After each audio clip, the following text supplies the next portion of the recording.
विद्यार्थी मित्रांनो, रेल्वे उदाहरण म्हटल्यानंतर 5/18 18/5 का घ्यावं लागतं हे सर्वात महत्वाचं म्हणजे तुम्हाला समजत नाही. का घ्यावं लागतं ते मी तुम्हाला या व्हिडिओच्या माध्यमातून सांगतो. 72 किलोमीटर मध्ये आहे आणि 12 सेकंदामध्ये आहे. किलोमीटर आणि सेकंद असल्यामुळे आपल्याला किलोमीटरचं मीटर मध्ये आणि सेकंदाचं तासामध्ये रूपांतर करावं लागतं, त्यावेळेसच उत्तर येत असतं.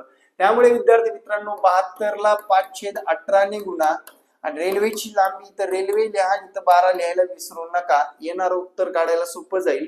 12 18 1 18 18 चौक 72 आणि 5 गुणिले 12 करून टाका मित्रांनो. रेल्वेची लांबी येईल 12 2 24 240 हे उत्तर येईल.